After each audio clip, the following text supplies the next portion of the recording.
when there's a crash, I hope it's going to be during this next 12 months, because I don't want to be Herbert Hoover. The one president, I just don't want to be Herbert Hoover.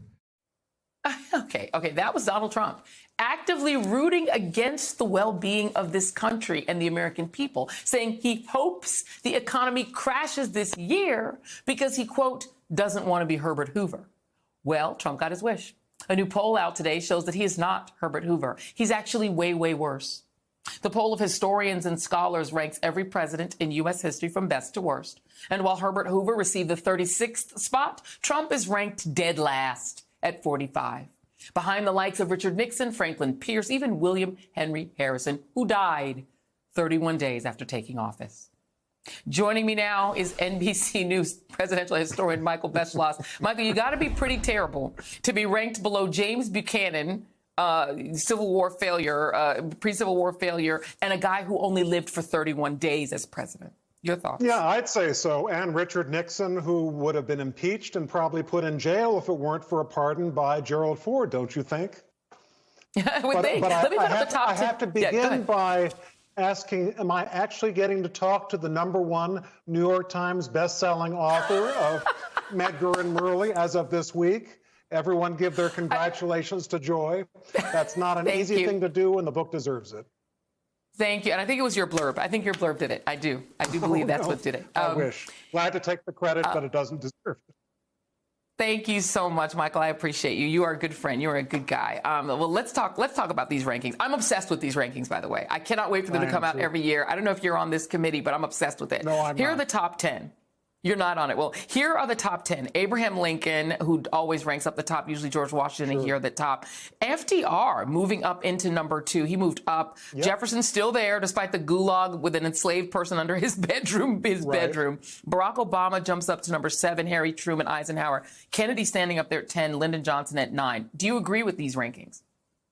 I'd have some differences. It's hard to compare presidents across the generations. You know, they all had different problems, different times. They were living at times that certain ideas were more important than others.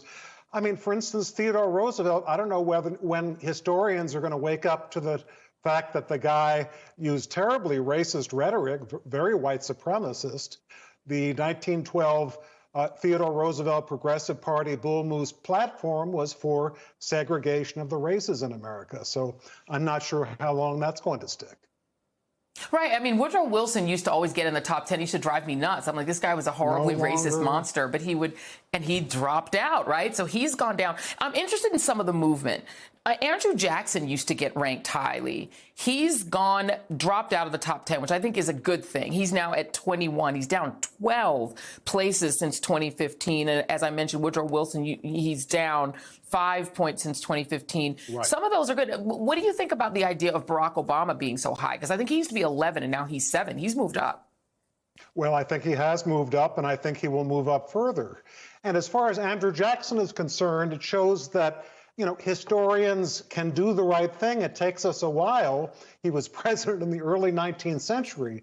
But, you know, a liberal like Arthur Schlesinger, the historian, wrote a glowing book about Andrew Jackson. LBJ had Andrew Jackson's portrait in the Oval Office. But we now, given what people are justifiably more sensitive to, this was the guy who did to Native Americans, who was responsible for the Trail of Tears, and he was a slaveholder.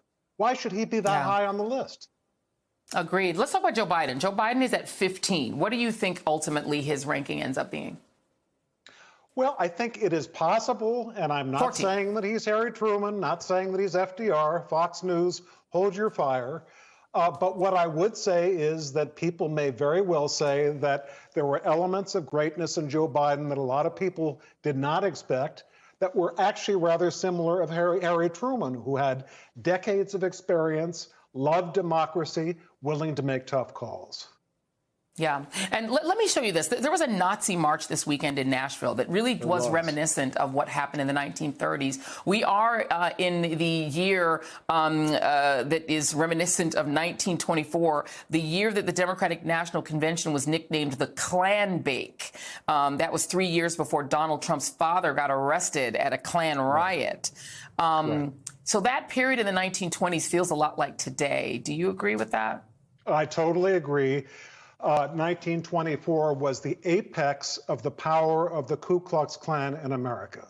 Half of the Democratic delegates at that convention were either members of, leaders of, or controlled by the Ku Klux Klan.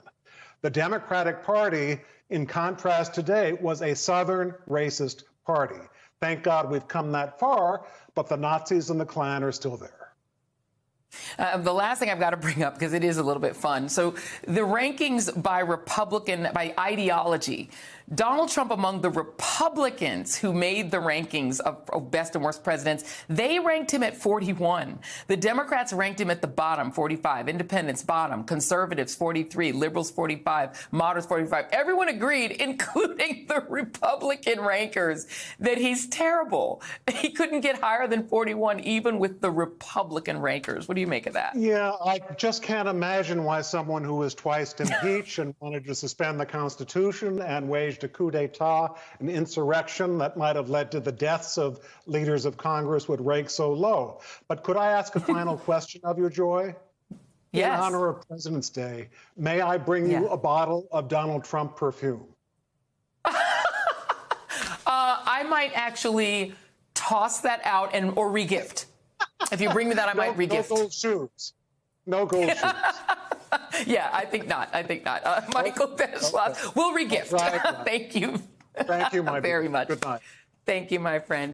If it makes you feel any better, I have already put evac on alert. He's ready to go if it comes to that. General, I assure you. Hey, General, let me into the war room to see you, so I had to hack my way onto this frequency. This better be critical, Wheelie. So, come on, what is it now, please?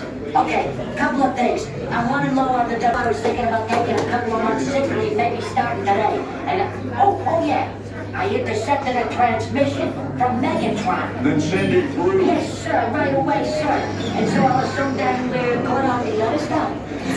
This is your last warning, insects. Relinquish what remains of the Allspark. So who's the insect? You? What? Who's the insect? Protect you.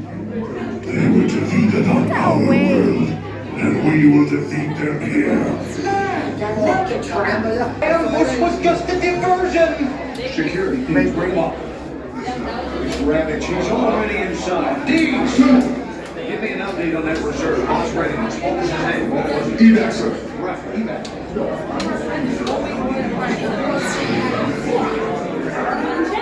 She's right in front.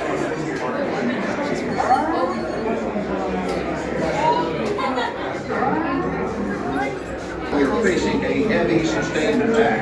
They appear to be after the Allspark. General,